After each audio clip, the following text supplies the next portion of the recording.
अस्सलाम वालेकुम नाज़रीन, मैं हूं शौकत पराचा और आप प्रोग्राम देख रहे हैं स्पॉटलाइट। सेंट्रल पंजाब को तहस नहस करने के बाद सैलाबी रेले जनूबी पंजाब में दाखिल हो चुके हैं। मुजफ्फरगढ़, मुल्तान, मेलसी, विहाड़ी, लोधरा, भावलपुर अब बिल्कुल डूबे हुए हैं और ताहद नज़र पानी ही पानी नज़र आ रहा है। लेकिन यहाँ इस्लामाबाद में हम असम्बली के बाहर अपनी अलहदा असम्बली लगा रहे हैं, हम बाइकआउट कर रहे हैं। सबसे बड़ी बात तो खैबर पख्तूनख्वा के वज़ीर आला अली अमीन खान गंडापुर ने कहा कि कालाबाग डैम बनना चाहिए। असद कैसर साहब आ गए, उन्होंने कहा कि जी उनकी ज़ाती राय है, हम इस डैम के ख़िलाफ़ हैं। दूसरी तरफ हुकूमत की बात करें तो ख्वाजा मोहम्मद आसिफ साहब वज़ीर दिफा हैं, वो बिल्कुल सही पॉइंट आउट करते रहे कि सियालकोट की सड़कों का क्या हुआ है। आज हनीफ अब्बासी साहब रेलवे के मिनिस्टर हैं, वो बिल्कुल वो जो बात कर रहे थे लगता था कि ख्वाजा आसिफ ही को नफ़ी करने के लिए आए हुए हैं। ये हो क्या रहा है, मैं आज ज़रा सियासी मौज़ूआत पर बात करना चाह रहा हूँ। इंतहाई मेहमान आज हमारे साथ मौजूद हैं। जनाब अली बुखारी साहब रहनुमा हैं पाकिस्तान तहरीक इंसाफ के, बहुत शुक्रिया आपने वक्त निकाला। राना एहसान अफजल साहब वज़ीर आज़म के कोऑर्डिनेटर हैं, बहुत शुक्रिया आपने वक्त निकाला। मैडम शर्मिला फारूकी साहिबा रुकने कौमी असम्बली पाकिस्तान पीपल्स पार्टी, बहुत शुक्रिया मैडम आपने वक्त दिया। राना साहब, ये मुल्क में शदीद बारिशें हैं। आज बैरिस्टर गौहर खान PTI के चेयरमैन, उन्होंने कहा कि जैसे बनाया गया था दहशतगर्दी के ख़िलाफ़ नेशनल प्लान ऑफ एक्शन, सैलाब के ख़िलाफ़ भी प्लान ऑफ एक्शन बनाया जाए। ये तो हुकूमत को खुद ही कर लेना चाहिए था। क्या कहा जा रहा है कि अगले 4-5 साल इसी तरह सैलाब आएंगे क्योंकि बारिशें ज़्यादा होंगी तो ज़्यादा पानी आएगा। बिस्मिल्लाहिर्रहमानिर्रहीम। पराचा साहब, देखें, 2-3 चीज़ें जो बड़ी वाज़े तौर पे सामने आई हैं। नंबर 1, आपकी अगर जो पानी का रास्ता है, दरिया का रास्ता है, उसके अगर रास्ते में आपकी कोई इलीगल कंस्ट्रक्शन है, अगर का क्या मतलब, हर रास्ते में इलीगल कंस्ट्रक्शन तो फिर ये रिपीट होगा। तो ये चीज़ तय है कि आपने उसको कैसे वहाँ से रिमूव करना है। अब ये कहना और करना, बहुत इसमें ज़मीन आसमान का फ़र्क है। क्योंकि लोग, आपने देखा कि जब सैलाब आ भी जाता है तो लोग अपनी जगह नहीं छोड़ते, कहते हैं हमने यहीं रहना है। ऐसे लोगों को टीवी पे ने भी दिखाया। तो जब वहाँ सैलाब नहीं होगा तो उन लोगों को वहाँ से रिमूव करना। लोगों पे प्लीज ना डालें। नहीं। जब सरकार की नाक के नीचे गैर कानूनी सोसाइटियाँ बनेंगी, लोग पूंजी अपनी जिंदगी। पर अच्छा साहब, एक तो सोसाइटीज का है ना, बिल्कुल दुरुस्त, उसमें तो दो राय है ही नहीं, और ना कोई उसको डिफेंड कर सकता है, कोई भी नहीं कर सकता। गांव जो हैं वो बसते हैं बंद के और दरिया के बीच में, और वो इलीगल सोसाइटीज, वो इलीगल गांव हैं, और वो असूली तौर पे तो बंद और जो दरिया है उसके दरमियान तो कुछ भी नहीं होना चाहिए ना। वहाँ आप काश्त कर लें ज़मीन, लेकिन वहाँ माल मवेशी रखना, ये भी, इसकी भी इजाज़त नहीं है। तो ये एक तो ये चीज़ होगी। दूसरी जो बहस है वो ये है कि हम जो ये पानी आया है और अब वो पानी समुंदर में चला जाएगा, तो क्या हम उस पानी को संभाल सकते हैं? मैं डेमो पे आता हूँ, इधर रुकिएगा प्लीज। बुखारी साहब, ये जो चेयरमैन हैं PTI के, आपकी पार्टी के, बैरिस्टर गौहर खान साहब ने बात तो दुरुस्त की है कि कोई ना कोई हमारा प्लान होना चाहिए। जब पता है मेट ऑफिस वाले, NDMA वाले, मुझे याद है अप्रैल मई से कह रहे थे कि 25% 20% ज़्यादा बारिशें होंगी, और एग्जैक्टली वही हुआ। कभी तो बिलावल भुट्टो जरदारी साहब का मजाक उड़ाया गया था, लेकिन अब पूरे मुल्क ने देख लिया, दुनिया ने देख लिया। आज सदर पुतिन भी कह रहे थे सैलाब पे बड़ा अफसोस हुआ, लेकिन प्लान ऑफ एक्शन पे खुद PTI ने कोई होमवर्क किया है, कोई खदो खाल बनाए हैं, जब इतनी बड़ी प्रपोजल दे रहे हैं आपके चेयरमैन? बिस्मिल्लाहिर्रहमानिर्रहीम। बहुत शुक्रिया प्राचा साहब। देखिए प्राचा साहब, हर चीज़ को हल करने के लिए कोई एक प्लान तो होगा ना, that is known as national action plan. लेकिन अनफॉर्चुनेटली हमारे मुल्क के अंदर जब दहशतगर्दी के ऊपर 2014 में जब सानिया आर्मी पब्लिक स्कूल हुआ, तो उसके बाद एक नेशनल एक्शन प्लान बना। लेकिन आज मैं ये पूछने का हक बजानब तो हूँ ना एज अ पाकिस्तानी, कि वो नेशनल एक्शन प्लान इसके ओरिजिनल लेटर एंड स्पिरिट में एग्जीक्यूट क्यों नहीं हुआ? जब सारी चीज़ें मुत्तफिक हो गई, सारी कौम इकट्ठी होगी और हमने ABC एक तरीकाकार बना लिया, लेकिन वो ABC तरीकाकार जो है आज तक जो है एग्जीक्यूट नहीं हुआ। सो मीनिंग बाय कि नेशनल एक्शन प्लान ज़रूर दुरुस्त था, उस पर सारी कौम ज़रूर इकट्ठी थी, लेकिन उसको एग्जीक्यूट नहीं किया गया। सिमिलरली आज हम दोबारा एक किस्म के टाइम ऑफ वॉर में आ गए ना। लोगों की ज़िंदगी, उनका खाना पीना, उनका रोज़गार, उनका घर बार सब चला गया। तो हम तो एक किस्म की जंगी बुनियादों पे उसमें हमने हल करना है इसको, तो उसके ऊपर भी एक नेशनल एक्शन प्लान होना चाहिए। बिल्कुल ठीक है चेयरमैन साहब ने कि आपने हल तो करना है ना। ये मैं हल नहीं करने कह के रहा, लिए मैं नहीं कह रहा कि नहीं होना चाहिए, मैं तो कह रहा हूँ जो एक प्रपोजल दिया है उसका कोई खदोखाल तो होगा ना पीटीआई। लेकिन डेफिनेटली खदोखाल से मुराद देखें, आपने जब भी इसको हल करना है उसके लिए अपनी अपनी राय जरूर होगी। फॉर एग्जांपल मुझसे आप पूछें तो मैं कहूंगा जी कि मेरे लीडर इमरान खान साहब ने आज से 10 साल पहले कहा था कि भाई आपको पौधे लगाने पड़ेंगे और इनिशिएटिव भी लिया, बिलियन ट्रीज और सब। आज उन्होंने जेल में भी ये पैगाम दिया कि मैं पिछली दहाई से कहता आ रहा हूँ कि 10-15 साल से मैं कहता आ रहा हूँ पौधे लगाएं, पौधे लगाएं, पौधे लगाएं, आज सब कह रहे हैं, आज सब कह रहे हैं, ठीक है। उन्होंने जेल से ये दिया, सब कह रहे हैं, और उन्होंने जेल से बैठ के ये बात कही कि जितने लोग सैलाब में हैं इस टाइम उनकी हर तरह की मदद करें। मदद उनका हक बनता है हम लोगों पे, लेकिन अब मदद करने का तरीकाकार एक तो अवाम अपने तौर पे करेंगे, मैं अपने तौर पे कर रहा हूँ, राना साहब अपने तौर पे कर रहे हैं, आप अपने तौर पे करें, लेकिन ऐसा as far as government is concern, रियासत ने क्या करना है, सियासी जमातें हैं। अब उसके अंदर आपने 2-3 चीजें तय करनी है। नंबर 1, बिल्कुल राणा साहब ने सही कहा कि पानी को हमने स्वीट वाटर समुद्र में फेंकेंगे, इसको सेफ कैसे करना है फॉर फ्यूचर, इतने लोगों के घर कैसे बचाने हैं हमने।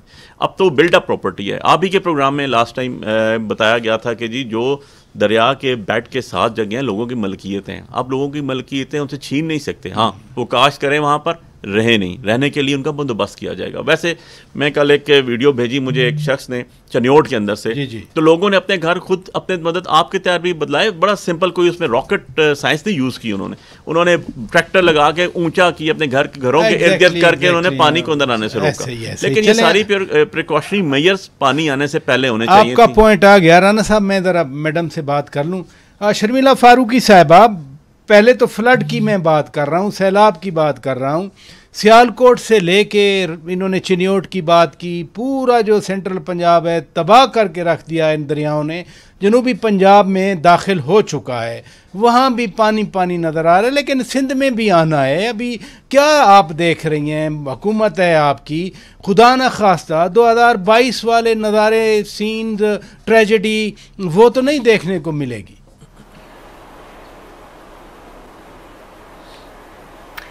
जी बहुत शुक्रिया पराचा साहब। देखिए, सैलाब की जो सूरत हाल है वो आपके सामने है। पहले 15 साल के अंदर अब ये चौथा सैलाब है जिसका सामना पाकिस्तान कर रहा है। 2022 के सैलाब में 1/3 पाकिस्तान का पानी के नीचे था, तबाही थी, और सबसे ज़्यादा तबाही सिंध में थी। जी। सिंध ने उस तबाही के बाद कुछ सीखा और सैलाब ज़दगान को जो घर बना के देना शुरू किए वो क्लाइमेट रेजिस्टेंट थे।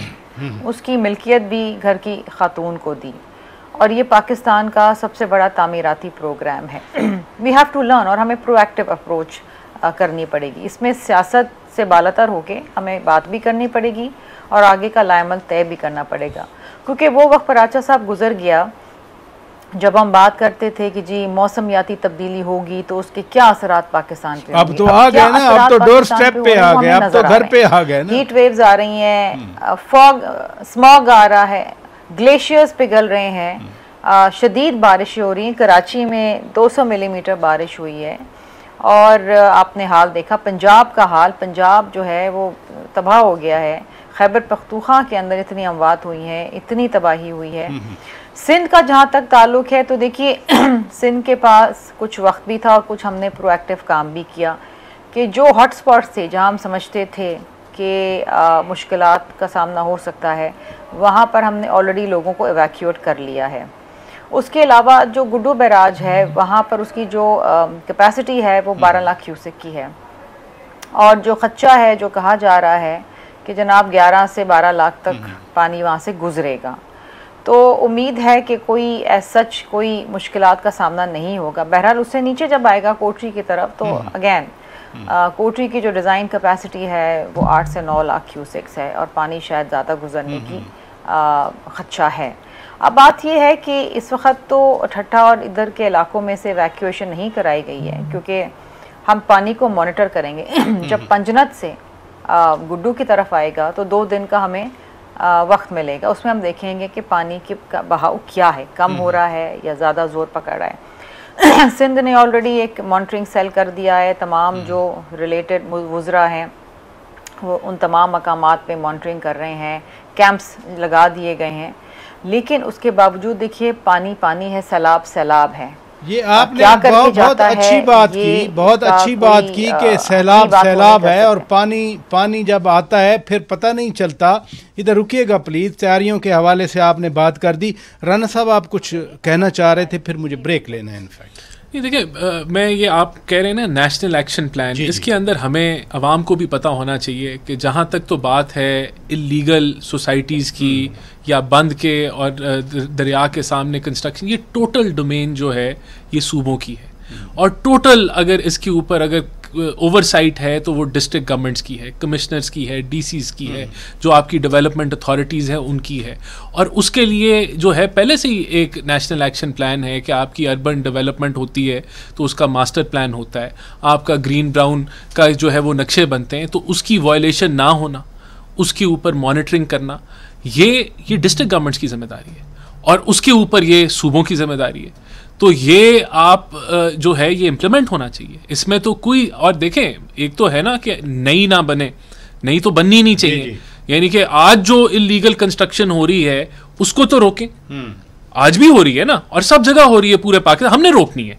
लेकिन देखिए नहीं, हमने रोकनी है। देखिए मैं वफाक को रिप्रेजेंट कर रहा हूँ, लेकिन हमारा भी ये काम है कि हम इस चीज़ को उजागर करें, और जिन्होंने इम्प्लीमेंट करना है, जिन्होंने एग्जीक्यूट करना है, उनको पता हो कि एवरीवन इज वाचिंग। अगर वफाक में है, अगर मैं कॉमर्स में हूँ, तो मेरी बराह रास्त तो जिम्मेदारी नहीं है, लेकिन हमने इस चीज़ को उजागर करना है, अवेयरनेस देनी है, आवाम को देनी है। सही फरमाया आपने। तो एक तो ये एंगल हो गया। दूसरा एंगल जो है वो आप जब वापस आते हैं वो फिर बात कर लेते हैं। नाजरीन ब्रेक लेते हैं, ब्रेक के बाद जब वापस आएंगे, एक तरफ तो खुद chairman PTI barrister Gohar Khan साहब कह रहे हैं कि नेशनल एक्शन प्लान बनना चाहिए, यानी रियलाइजेशन है कि सैलाब बड़ी तबाही है, लेकिन दूसरी तरफ पार्लियामान से फिर बाइकआउट किया जा रहा है, असेंबली मौजूद है, असेंबली के बाहर आकर असेंबली लगाई जा रही है।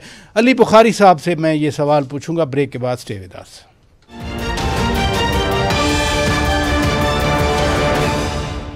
वेलकम बैक नाजरीन। बैरिस्टर अली बुखारी साहब, मैंने सवाल छोड़ा, एक तरफ मुझे अच्छा लगा आपकी पार्टी के मौजूदा चेयरमैन बैरिस्टर गौहर खान साहब कंसर्न तो है ना, क्योंकि बुनेर भी इसी तरह उनका हल्का है, उनका ज़िला तबाह हुआ, मैं वहाँ खुद भी गया था, अभी की बात कर रहा हूँ। एक तरफ आप एफर्ट के साथ हैं, एफर्ट को और प्रोएक्टिव करने की कोशिश कर रहे हैं, दूसरी तरफ असेंबली से बाइकआउट करके बाहर अपनी असेंबली लग रही है। फोरम तो वो है असेंबली वाला जहाँ पर ये सारी चीज़ें डिस्कस होना चाहिए। बड़ा अनफॉर्चुनेट है प्राचा साहब के जो फोरम है वहाँ पर वो लोग रिप्रेजेंट कर रहे हैं जिनकी पेज़राई आवाम तक है ही नहीं, जिनकी आवाम को जिनके पास मैंडेट ही नहीं है। अब जब वो लोग रिप्रेजेंट कर रहे हैं तो वो अपनी पार्टी को रिप्रेजेंट कर रहे हैं, आवाम को रिप्रेजेंट नहीं कर रहे हैं। बड़ी सिंपल सी बात है, कोई इसमें नेशनल एक्शन प्लान भी तो इन्होंने ही बनाना है, गवर्नमेंट ने बनाना है। नेशनल एक्शन प्लान अगर ये अकेले बना सकते हैं ना तो ये बना चुके होते हैं अभी तक, ठीक है। लेकिन ये पूछने का तो हक रखते हैं ना यार, कि बात ये है कि आपने पार्लियामेंटेरियंस का हाल क्या कर दिया। चलो हम लोगों को तो आपने बाहर बैठा ही दिया ना, फॉर्म 47 करके अंदर बैठाए। जो लोग अंदर बैठे हुए थे किसी अपोजिशन लीडर को उठा के जेल में फेंक रहे हैं, किस चीज़ के ऊपर? राना सनाउल्लाह साहब के घर पत्थर मार दिया आपने, 10 साल सजा। यार फॉर गॉड सेक, आप लॉ को किस साइड लेके जा रहे हैं, आप मुल्क को किस साइड लेके जा रहे हैं? आप प्रेसिडेंट क्या आप जाते हैं? पत्थर मारने से ज़्यादा होता है ट्रेस पासिंग करना, और ट्रेस पासिंग की सजा है पाकिस्तान पेनल कोड में 7 ईयर्स। तो आपने एंटी टेररिस्ट कोड का लगा दिया, पत्थर मारने से दहशतगर्दी लग जाती है, मार दिया यार। अच्छा मैं कहता हूँ for the sake of argument, तो सजा 10 साल देंगे आप उसकी, और उसके बाद आप कहेंगे आप नए लोग हैं, क्योंकि 90 डेज़ के अंदर टाइम होता है ईसीपी के पास, और आप विदाउट नोटिस उनको डी नोटिफाई कर देते हैं, और उसके बाद आप कहते हैं आप पार्लियामेंट रन करेंगे पार्लियामेंटेरियंस के बगैर।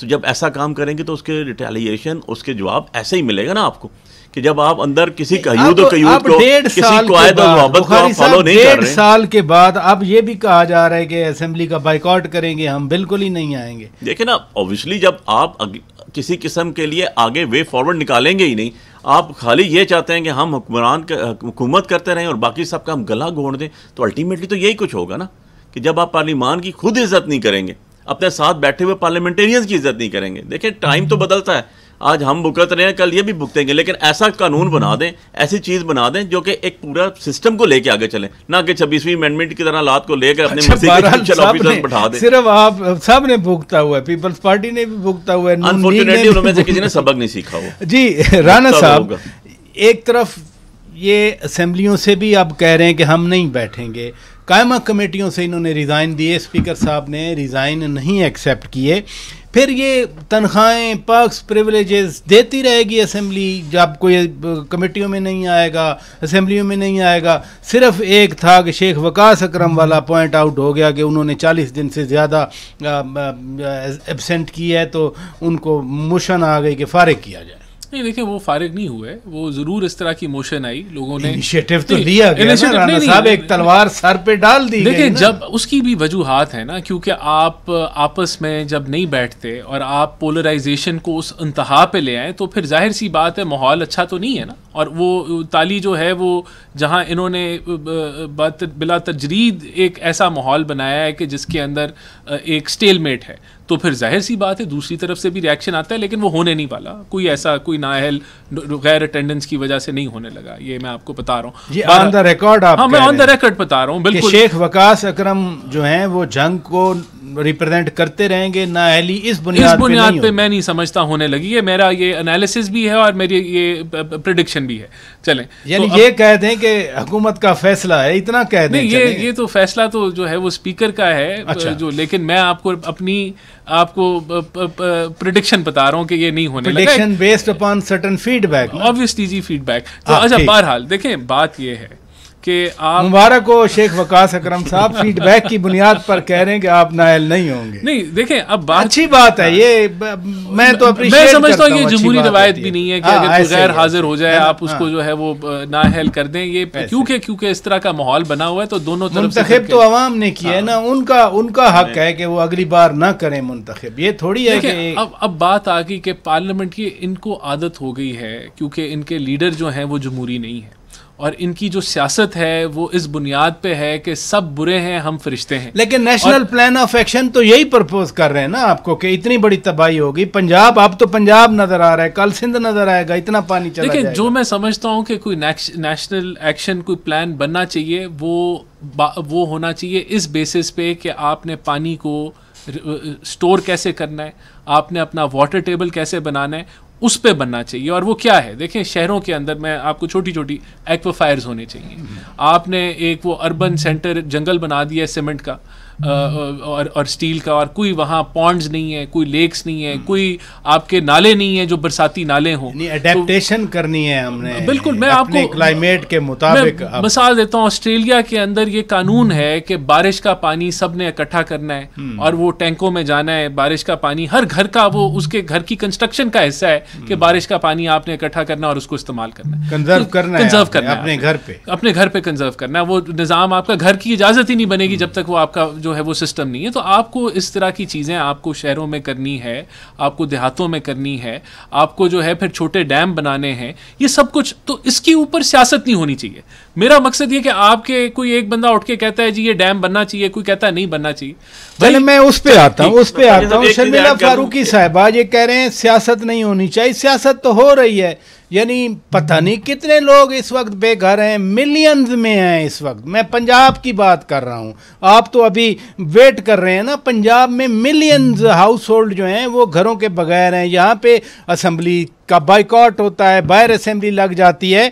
आपके ख्याल में क्यों पीटीआई इस्तीफे दे रही है? कैसा, किस लिए दबाव बढ़ाना चाह रहे हैं अभी?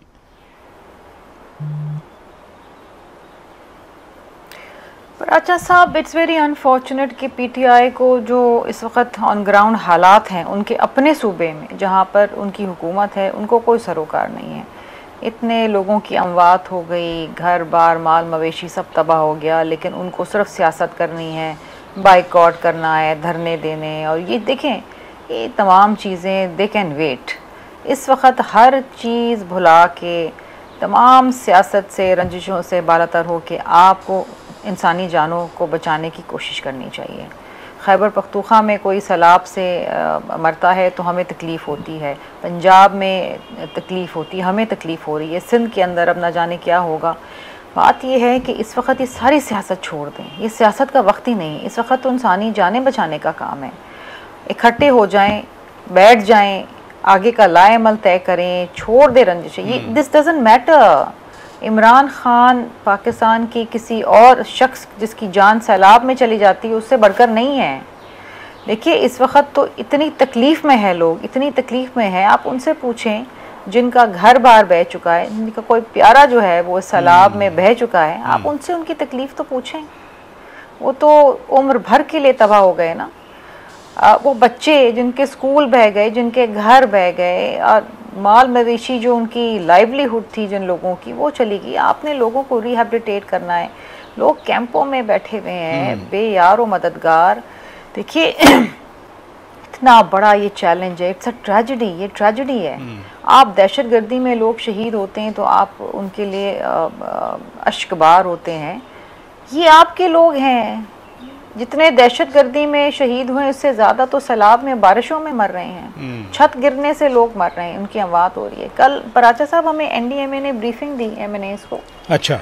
और उन्होंने कहा कि जी जितनी अमवात हुई हैं सबसे ज़्यादा जो है कच्चे घर गिरने से, छतें गिरने से, उनसे अमवात हुई। ऐसे ही तो आपने लोगों को घर बना के देना है। आपने उन लोगों, वो जो कच्चे में जो लोग बैठे हैं उनको आपने रीलोकेट करना है। ये बहुत बड़ा हरकुलियन टास्क है। वैसे भी मैडम देखे ना, ये जितने लोग हैं मैडम, ये हो रहे हैं इनके सूबे के अंदर, ये जितने लोग हैं जो मुतासरीन हैं, ये किसी न किसी के वोटर ज़रूर हैं। चाहे वो पीटीआई कहे 47 वाले, हुकूमत कहे 45 वाले, लेकिन इस वक्त तो उनको मदद की ज़रूरत है, ना कि कॉन्फ्रंट्रेशन हो। एग्जैक्टली पराचा साहब, मैं तो इस बात से भी बालातर होकर बात कर रही हूँ कि आपके वोटर हैं या मेरे वोटर हैं, ये इंसान हैं। दीजा ये जिंदा बोलते सांस लेते इंसान हैं। These are human lives, precious human lives. आप सड़कें दोबारा बना देंगे, घर दोबारा तामीर कर देंगे, लेकिन जो इस दुनिया से चला गया उसकी जान आप दोबारा नहीं ला सकते हैं। आपने जानें बचानी है। ये बिल्कुल आपने सही कहा। मुझे इजाज़त दें, मैं आपसे शुरू कर दूंगा। आप इजाज़त दीजिए, मैं आपसे ही अगला सेगमेंट शुरू कर दूंगा। नाजरीन ब्रेक लेते हैं, ब्रेक के बाद जब वापस आएंगे कालाबाग डैम के हवाले से दोबारा अली अमीन खान गंडापुर साहब ने, चीफ मिनिस्टर खैबर पख्तूनख्वा ने एक बयान दिया और फिर वो सारा दिन डिस्कशन होती रही। मैं तीनों मेहमानों के सामने वो नुकात रखूँगा। ब्रेक के बाद स्टे विद अस।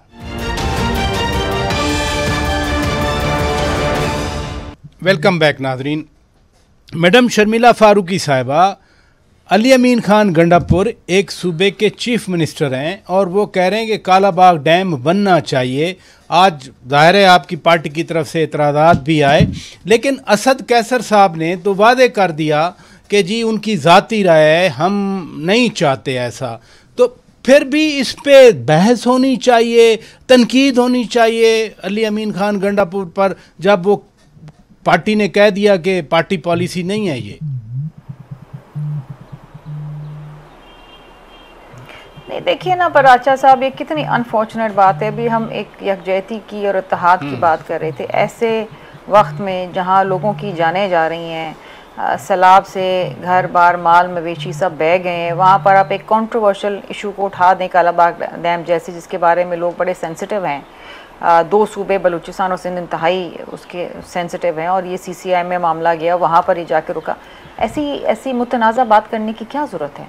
इसका मतलब ये है कि आप लोगों की तकलीफ़ का मजाक उड़ा रहे हैं। You insensitive. और coming from the chief executive of a province, it's even worse, क्योंकि जब आप किसी मनसब पे होते हैं तो आप सोच समझ के बात करते हैं, वक्त, हालात और मामलात देख के बात करते हैं।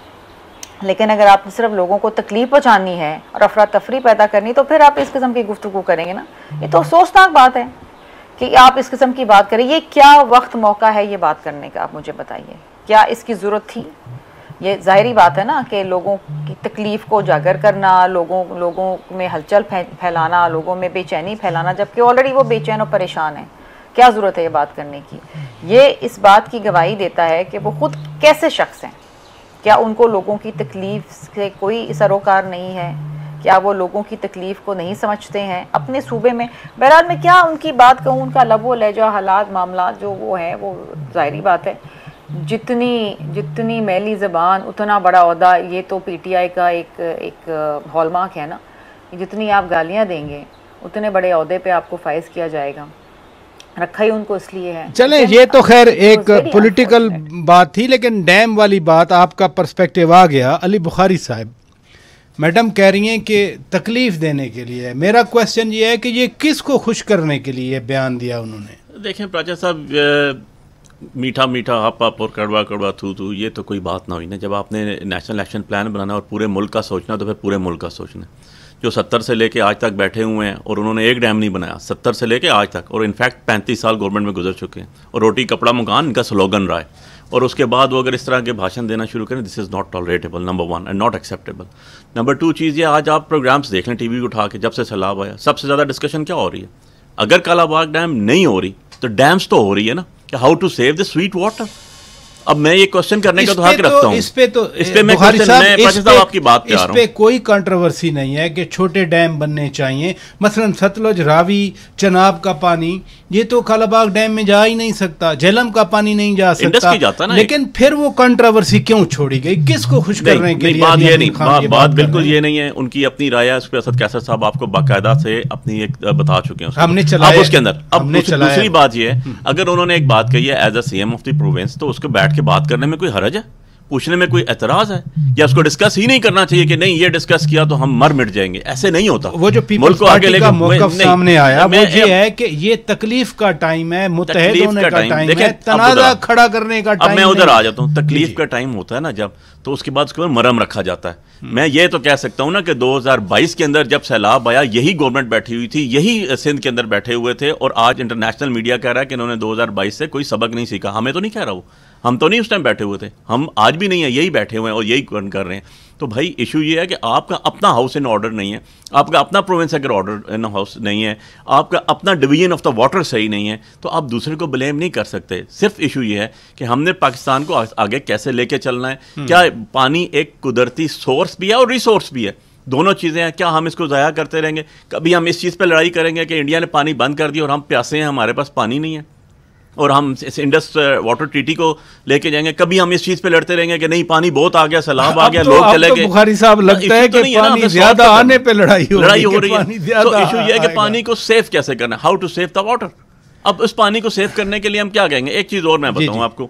अब राना साहब ने, मेरे भाई हैं, बड़े एहतराम से कह दिया हम तो सियासी लोग नहीं हैं। उन्होंने कहा जी हम अंदर नहीं जाते असेंबली में। लेकिन यार अगर शेख वकास साहब की आप बात करते हैं तो आपके जो सियासी लीडर हैं, डार साहब 4 साल बाहर रह के आए और बाकी आके उनकी सीट भी कहीं नहीं गई, सेनेटर भी बने वापस। आपने तो कानून बना दिया था, आपने 60 दिनों का वो था डार साहब के स्पेसिफिक कानून था जो पीटीआई ने बनाया था। आए वापस आके उन्होंने बाकी पर्सनल प्रिविलेज भी लिए, सब कुछ लिया, 4 साल तक आए भी कोई नहीं। सो इस तरह नहीं होता चीजें। चले राना साहब, ये जो कालाबाग डैम वाली बात हुई है, यानी डैम बनने चाहिए जब इत्तफाक राय हो, और अच्छी बात है असद कैसर साहब सीनियर पॉलिटिशियन हैं, उन्होंने भांप ली इस बात को। हुकूमत का क्या मौक़िफ़ है? देखिए, हुकूमत ऑब्वियसली एक तो कंसेंसस होना चाहिए, उसके बगैर आप चीज़ें नहीं लेके जा सकते, क्योंकि जो सारे स्टेक होल्डर्स हैं उनको आपको बिठाना होगा। लेकिन मेरा सिर्फ एक ही मौक़िफ़ है जी, ये डैम, मैं कहूँ कि डैम बने, अगला बंदा कहे कि डैम ना बने, ये जज्बाती फैसले नहीं होते, या ये अपनी अपनी दुकानें नहीं हमने चमकानी कि जी हमारा सियासी नारा है कि ना हमने नहीं बनने देना, हक मारा जा रहा है। ये फैसले डेटा पे होते हैं, ये एनालिसिस पे होते हैं, ये लॉजिक पे होते हैं, ये साइंस पे होते हैं, ये रिसर्च पे होते हैं।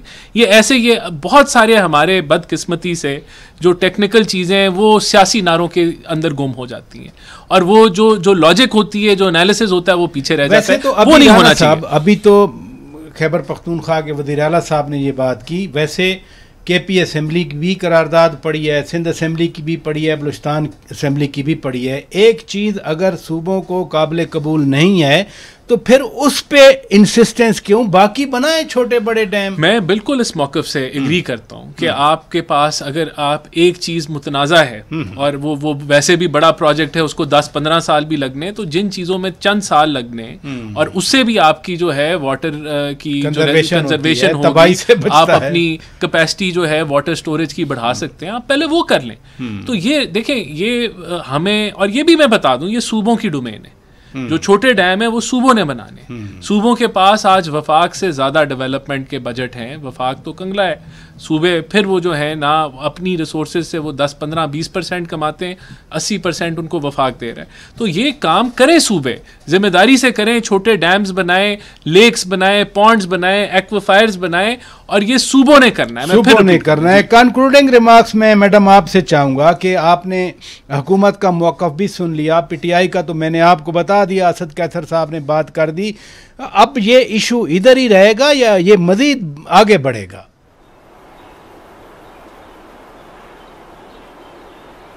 नहीं जी, देखिए ये इशू ही नहीं है, क्योंकि इशू बहुत सालों पहले दफन हो चुका था। अगर गड़े मुर्दों को उखाड़ना है, लोगों में बेचैनी पैदा करनी है, तो वो कुछ वक्त के लिए, कुछ लम्हे के लिए तो उसमें वो शायद कामयाब हो गए, लेकिन उनको वैसा ही जवाब मिला है और वैसा ही जवाब मिलेगा। इस वक्त बिल्कुल आप वाटर रिजर्वॉयर्स बनाएं। आपका सबसे बड़ा चैलेंज है कि आप किस तरीके से क्लाइमेट चेंज के मनफी असरात को मिटिगेट करेंगे, किस तरीके से लोगों की जानें बचाएंगे, आपने किस तरीके से लोगों को रीलोकेट करना है परमानेंटली, जो कच्चे पे बैठे हैं, क्योंकि यहाँ से पानी गुजर के जाता है। आप उस पर बात करें, आप कोई नेशनल नैरेटिव के अंदर कोई डिबेट करें और कोई पॉजिटिव चीज़ लेकर आए, ना कि मनफी चीज़ें लेकर आएँ।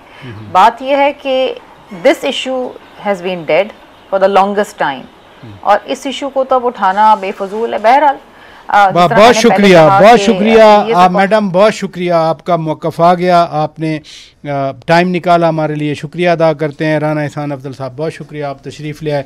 जनाब बैरिस्टर अली बुखारी साहब बहुत शुक्रिया, आप तशरीफ़ ले आए। नाज़रीन इजाज़त दीजिए, खुदा हाफिज़।